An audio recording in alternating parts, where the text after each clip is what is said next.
parole aux associations.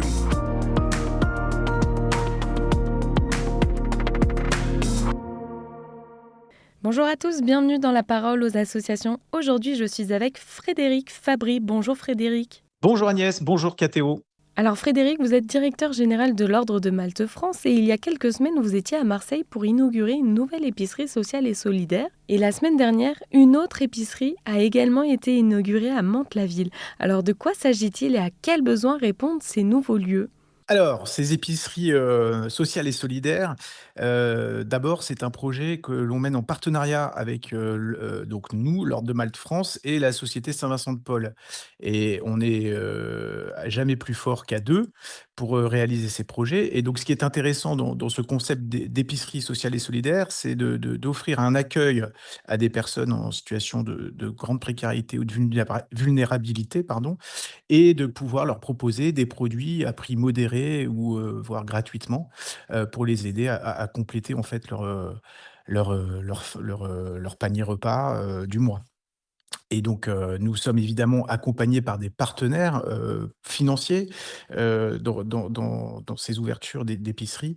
Alors, par exemple, à Marseille, c'est la Compagnie fruitière qui est un partenaire de l'Ordre de Malte France, un partenaire historique, et également la Fondation française de l'Ordre de Malte, mais aussi les pouvoirs publics, le conseil départemental, et cetera.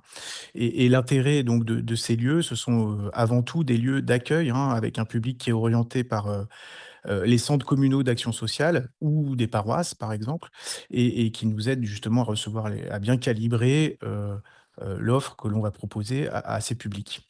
Alors vous avez également assisté à l'inauguration d'un nouvel accueil Malte au Sainte-Marie de la Mer. Qu'est-ce qu'un accueil Malte et quelles sont vos impressions par rapport à ce lieu ? Alors, c'était merveilleux, les Saintes-Maries-de-la-Mer, je ne connaissais pas.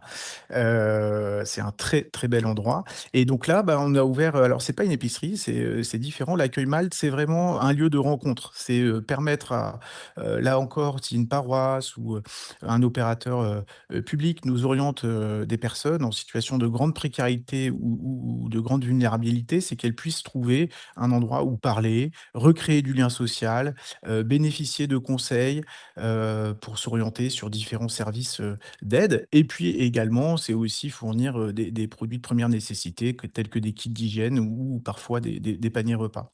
Ce qu'on appelle l'accueil Malte chez nous, ce sont des endroits où on accueille les gens, mais qui s'intègrent dans un plus grand ensemble. Donc là, typiquement, au Sainte-Marie-de-la-Mer, c'est dans la maison paroissiale des Saintes-Maries-de-la-Mer où il y a aussi d'autres opérateurs, d'autres associations qui offrent d'autres services. Alors une dernière question, est-ce que vous avez des projets en cours pour cette année 2025 qui arrive ?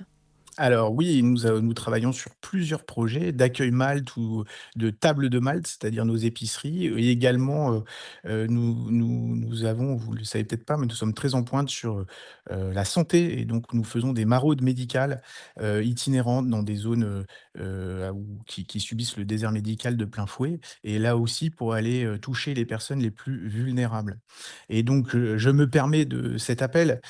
Aussi, c'est pour les personnes, que je sais qu'en cette fin d'année, vous êtes, très sollicités par des demandes d'aide financière, voilà. Mais si vous êtes sensible à des causes de proximité qui sont installées dans le temps, nous, c'est bien ça, l'Ordre de Malte, hein, c'est de faire des projets et de proposer des services qui sont là dans la durée, de proximité. Eh bien, aidez-nous en cette fin d'année. N'hésitez pas à aller, sur le site internet, regarder, où vous pouvez aider, que ce soit financièrement ou, nous rejoindre comme bénévole. Très bien, le message est passé. Merci Frédéric en tout cas. Et je rappelle qu'on peut trouver toutes les informations sur le site ordredemaltefrance.org. Très belle journée et bonne fête de fin d'année Frédéric. Merci Agnès, joyeux Noël à tous.